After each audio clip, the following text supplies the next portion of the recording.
Hey everybody, in case you missed my introduction video, my name is Matt Vickers. Yesterday morning I was involved in a bike accident and I broke my arm. So Professor Payne has agreed to let me do these responses through webcam or video messaging because I can't type. So yeah, hopefully this isn't too awkward. I've never done this before. Thanks for watching. Sorry if it's weird. Like I said, never done this before. But yeah, the first question here, we're talking about Henry James, and the only reason for the existence of a novel is that it does attempt to represent life. And I know a lot of you guys have talked about the parallels between East of Eden and biblical tales, so I wanted to stray away from that. But something that I felt was equally timeless as the tales of the Bible was the notion of coming of age.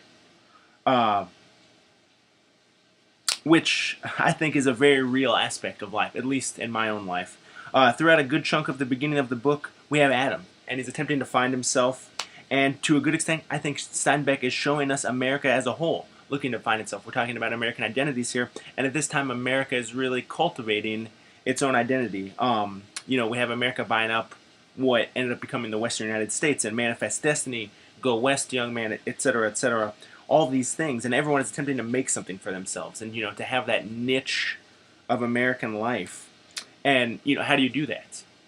Going out on your own takes confidence. How do you find a trade? That generally, in those days at least, you did what your father did, and he did what his father before him did. But in Adam's case, what if you don't want to do that? What if you don't want to follow in your father's footsteps? There's that great scene where Adam realizes his father isn't this infallible being, and after that. Literally that moment, Adam realizes that nothing can be the same. You can't. After you experience that, you cannot go back. So like a lot of other characters in the book, Adam is not following his father's footsteps, and he's literally searching for himself. I mean, he goes into the army, but he doesn't want to do that. But he doesn't know what else to do, so he continues, and then, he comes home, he travels around. He's literally looking for himself. He's looking to find himself. And then we get home, and we have Charles. And one of the things I really liked about Charles is that he wants things to be the way they were. That's part of coming of age. You're always looking back, hey, why can't things be like this? The better times. You're looking back at the world with this sense of nostalgia. And Charles is constantly, I want things to be the way they were.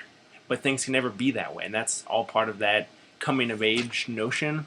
And that's, something that I find incredibly realistic.